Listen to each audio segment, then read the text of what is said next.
Selamat pagi Bu Oktri. Selamat pagi Bu Tia. Terima kasih atas waktu yang telah Bu Oktri luangkan untuk berbincang-bincang dengan saya. Pada kesempatan hari ini, saya ingin bertanya tentang pengambilan keputusan berbasis nilai-nilai kebajikan sebagai pemimpin. Sama-sama Bu, kebetulan saya memang ada waktu. Silahkan Bu Tia, ingin bertanya apa? Selama ini, bagaimana Anda dapat mengidentifikasi kasus-kasus yang merupakan dilema etika atau bujukan moral? Sebagai seorang kepala sekolah, saya selalu berusaha untuk mengidentifikasi kasus-kasus yang merupakan dilema etika atau bujukan moral.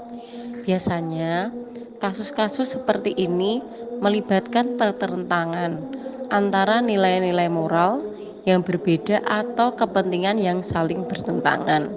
Sebagai contoh, kasus-kasus seperti keputusan untuk memberikan sanksi kepada siswa yang melanggar aturan atau memenuhi permintaan orang tua yang meminta kebijakan khusus untuk anak mereka.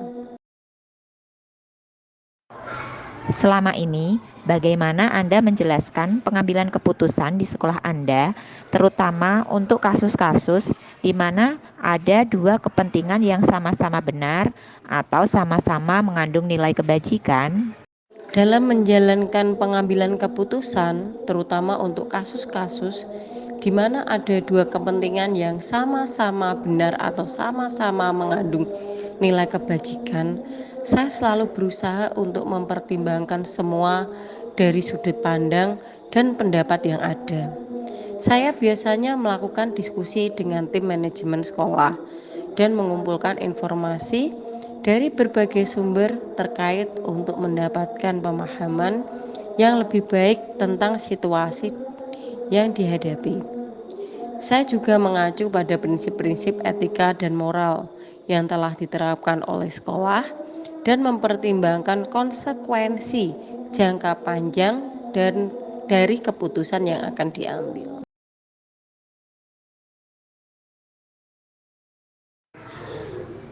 Langkah-langkah atau prosedur seperti apa yang biasa Anda lakukan selama ini?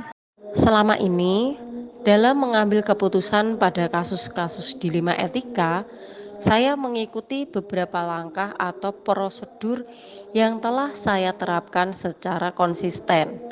Pertama, saya selalu memperhatikan dan mempertimbangkan semua sudut pandang yang ada.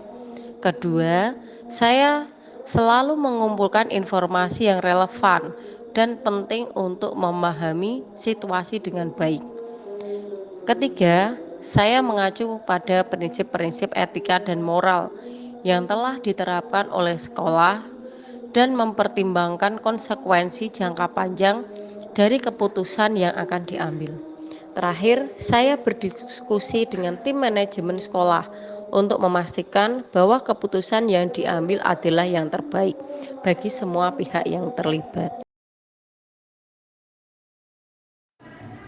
Hal-hal apa saja yang selama ini Anda anggap efektif dalam pengambilan keputusan pada kasus-kasus dilema etika? Selama ini, beberapa hal yang saya anggap efektif dalam pengambilan keputusan pada kasus-kasus dilema etika adalah mengumpulkan informasi yang relevan dan penting untuk memahami situasi dengan lebih baik, berdiskusi dengan tim manajemen sekolah untuk memperoleh sudut pandang yang berbeda, dan mempertimbangkan prinsip-prinsip etika dan moral yang telah diterapkan oleh sekolah.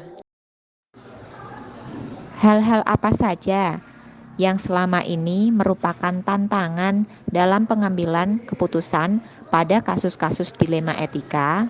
Namun, ada beberapa tantangan dalam pengambilan keputusan pada kasus-kasus dilema etika. Salah satu tantangan utama adalah menyeimbangkan kepentingan semua pihak yang terlibat. Terkadang, keputusan yang terbaik untuk satu pihak mungkin merugikan pihak yang lain dan sulit untuk menemukan keseimbangan yang tepat. Tantangan lainnya adalah waktu dan sumber daya yang terbatas, terutama ketika harus mengambil keputusan yang cepat dan memperoleh hasil yang optimal. Apakah Anda memiliki sebuah tata kala atau jadwal tertentu dalam sebuah penyelesaian kasus dilema etika? Apakah Anda langsung menyelesaikannya di tempat atau memiliki sebuah jadwal untuk menyelesaikannya? Bentuk atau prosedur seperti apa yang Anda jalankan? Saya tidak memiliki jadwal atau tata kala tertentu dalam penyelesaian kasus dilema etika, karena setiap kasus memiliki kompleksitas dan situasi yang berbeda-beda.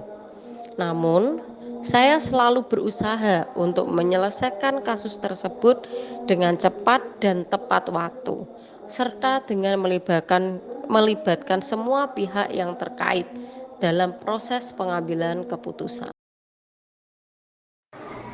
Adakah seseorang atau faktor-faktor apa saja yang selama ini mempermudah atau membantu Anda dalam pengambilan keputusan dalam kasus-kasus dilema etika?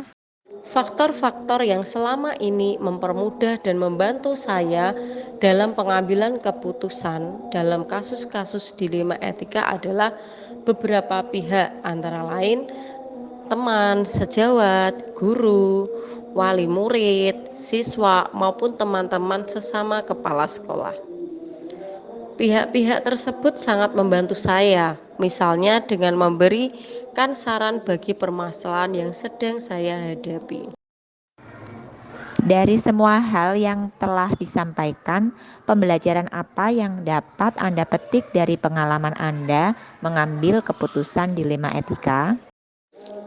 Pembelajaran yang dapat saya petik dari pengambilan keputusan di sekolah saya, terutama untuk kasus-kasus di mana ada dua kepentingan yang sama-sama benar atau sama-sama mengandung nilai kebajikan, saya selalu mencoba untuk mempertimbangkan semua faktor yang terlibat dalam mencari solusi yang paling adil dan menguntungkan bagi semua pihak.